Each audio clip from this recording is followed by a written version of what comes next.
नमस्कार प्रिय दर्शकों। आज है 18 जनवरी 2023। आज एकादशी है जिसका नाम है सठतिला एकादशी। तो मित्रों, मैं आपको सठतिला एकादशी की कथा का माहात्म्य बताने जा रहा हूँ, जो कि माघ महीने के कृष्ण पक्ष में आती है। एक बार भगवान श्री हरि से एकादशियों का माहात्म्य सुनकर के श्रद्धापूर्वक मैंने उनको प्रणाम करते हुए अर्जुन ने कहा, हे केशव, आपके श्रीमुख से एकादशियों की कथा सुनकर मुझे असीम आनंद की प्राप्ति हुई है। हे मधुसूदन, कृपा करके आप अन्य एकादशियों का माहात्म्य भी सुनाने का कृपा करें। हे अर्जुन, मैं माघ मास की कृष्ण पक्ष की एकादशी, जिसका नाम सठतिला एकादशी है, उसका व्रत की महिमा सुनाने जा रहा हूँ। एक बार दालभ ऋषि ने पुलस्त ऋषि से पूछा, हे ऋषि श्रेष्ठ, मनुष्य मृत्युलोक में रक्त बहाव आदि के महापाप करते हैं और दूसरे के धन की चोरी तथा दूसरे की उन्नति देखकर ईर्ष्या आदि करते हैं। ऐसे महान पाप मनुष्य क्रोध, ईर्ष्या, आवेग, मूर्खतावश करते हैं और बाद में शोक करते हैं, हाय हमने ये क्या कर दिया। ऐसा महामुनि, हे महामुनि, ऐसे मनुष्यों को नरक से बचाने का क्या उपाय है? कोई ऐसा उपाय बताने की कृपा करे जिससे ऐसे मनुष्यों को नरक से बचाया जा सके, अर्थात नरक की प्राप्ति नहीं हो। ऐसा कौन सा पुण्य है जिसके प्रभाव से नरक की यातना से बचा जा सकता है? इन सभी प्रश्नों का हल आप कृपा पूर्वक मुझे बताइए। दालभ ऋषि की बात सुनकर पुलस्त ऋषि ने कहा, हे मुनि श्रेष्ठ, आपने मुझसे अत्यंत गूढ़ प्रश्न पूछा है। इससे संसार में मनुष्यों का बहुत लाभ होगा।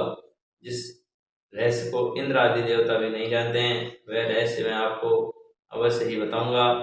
माघ मास आने पर मनुष्य को स्नान आदि से शुद्ध रहना चाहिए। इंद्रियों को वश में करके काम, क्रोध, लोभ, मोह, ईर्ष्या, अहंकार आदि से सर्वथा बचना चाहिए। पुष्य नक्षत्र में गोबर, कपास, तिल मिलाकर उपले बनाने चाहिए। इन फलों से 108 बार हवन करना चाहिए। जिस दिन मूल नक्षत्र और एकादशी की तिथि हो, तब अच्छे पुण्य देने वाले नियमों को ग्रहण करना चाहिए। स्नान आदि नित्य क्रम से देवों के देव भगवान श्री हरि का पूजन व कीर्तन करना चाहिए। एकादशी के दिन उपवास करे, रात को जागरण करे, हवन करे।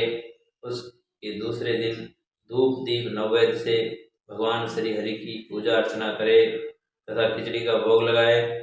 उस दिन श्री विष्णु को पेठा, नारियल, सीताफल, सुपारी सहित अर्घ देना चाहिए। तदुपरांत उसकी स्तुति करनी चाहिए। हे जगदीश्वर, आप निराश्रितों को शरण देने वाले हैं। आप संसार में डूबे हुए का उद्धार करने वाले हैं। हे कमल नयन, हे मधुसूदन, हे जगन्नाथ, हे पुंडरीकाक्ष, हे लक्ष्मीपति, आप लक्ष्मी जी सहित मेरे इस तुच्छ अर्घ को स्वीकार कीजिए। इसके बाद ब्राह्मण को जल से भरा घड़ा और तिल दान करने चाहिए। यदि संभव हो तो ब्राह्मण को गौ और तिल दान देना चाहिए। इस प्रकार मनुष्य जितने तिलों का दान करता है, वह उतने ही सहस्त्र स्वर्ग में वास करता है। तिल स्नान, तिल का उपटन, तिलोदक, तिल का हवन, तिल का भोजन, तिल का दान, इस प्रकार से 6 रूपों में तिल का प्रयोग किया जाता है, इसीलिए इसको सठतिला कहते हैं। इससे अनेक प्रकार के पाप नष्ट हो जाते हैं। इतना कहकर पुलस्त ऋषि ने कहा, अब मैं एकादशी की कथा सुनाता हूँ। एक बार नारद मुनि ने भगवान श्री हरि से सठतिला एकादशी का माहात्म्य पूछा। वे बोले, हे प्रभु, आप मेरा प्रणाम स्वीकार करें।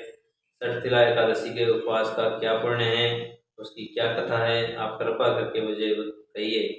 नारद की प्रार्थना सुन भगवान श्री हरि ने कहा कि हे नारद, मैं तुम्हें प्रत्यक्ष देखा सत्य का वृत्तांत सुनाता हूँ, ध्यान पूर्वक श्रवण करो। बहुत पहले मृत्युलोक में एक ब्राह्मणी रहती थी। वह सदा व्रत और उपवास किया करती थी। एक बार एक मास तक उपवास करती रही। इससे उसका शरीर बहुत कमजोर हो गया। अत्यंत बुद्धिमान थी, फिर भी उसने कभी भी देवताओं और ब्राह्मणों के निमित्त अन्न आदि का दान नहीं किया। मैंने चिंतन किया कि इस ब्राह्मणी ने उपवास आदि से अपना शरीर तो पवित्र कर लिया तथा वैकुंठ लोक को भी प्राप्त हो जाएगा, किंतु इसने कभी अन्न दान नहीं किया। अन्न के बिना जीव की तृप्ति होना कठिन है, ऐसा चिंतन कर मैं मृत्युलोक में गया और उस ब्राह्मणी से अन्न की भिक्षा मांगी। इस पर उस ब्राह्मणी ने कहा कि योगीराज, आप यहाँ किस लिए पधारे हैं? मैंने कहा कि मुझे भिक्षा चाहिए। इस पर उसने मुझे एक मिट्टी का पिंड दे दिया। मैं उस पिंड को लेकर स्वर्ग लौट आया।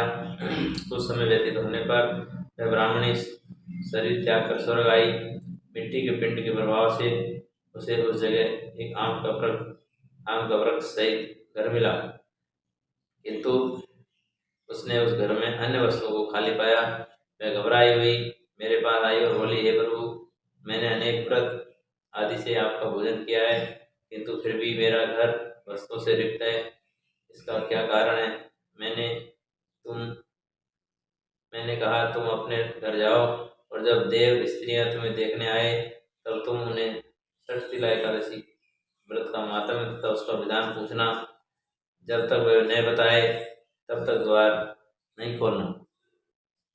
प्रभु के ऐसे वचन सुनकर वह अपने घर गई। जब देव स्त्री आई और द्वार खोलने के लिए कहने लगी, तब उस ब्राह्मणी ने कहा कि यदि आप मुझे देखने आई हो तो पहले मुझे षटतिला एकादशी का मातम्य बताइए। तब उसने एक देव स्त्री ने कहा कि यदि तुम्हारी यही इच्छा है तो ध्यान पूर्वक स्मरण करो। मैं तुमसे एकादशी व्रत का मातम्य विधान सहित बताती हूँ। जब वह देव स्त्री ने षटतिला एकादशी का मातम्य सुना दिया तब उस ब्राह्मणी ने द्वार खोल दिया और देव स्त्रियों ने ब्राह्मणी को सब स्त्रियों से अलग पाया।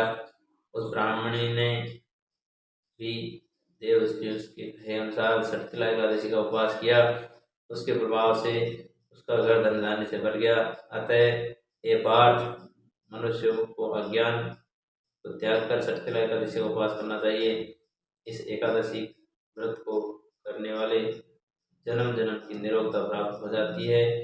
इस उपवास से मनुष्य के सभी पाप नष्ट हो जाते हैं। कथा का सार, इस उपवास को करने से जहाँ हमें शारीरिक पवित्रता और निरोगता प्राप्त होती है, वही अन्न, तिल आदि दान करने से धन धान्य की बढ़ोतरी होती है।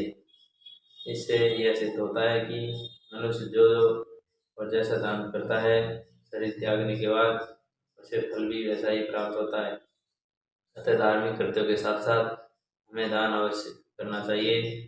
शास्त्रों में वर्णित है कि बिना दान किए कोई भी धार्मिक कार्य संपन्न नहीं होता है। तो दोस्तों, ये थी आज की षटतिला एकादशी। मित्रों, आप सभी जानते हैं कि एकादशी व्रत का सब व्रतों में पवित्र माना जाता है, श्रेष्ठ माना जाता है, और इसका श्रीमद् भागवत पुराण में भी उल्लेख है कि आप हो सके तो एकादशी का व्रत जरूर करें, सबसे उत्तम व्रत है। नमस्कार दोस्तों, थैंक यू।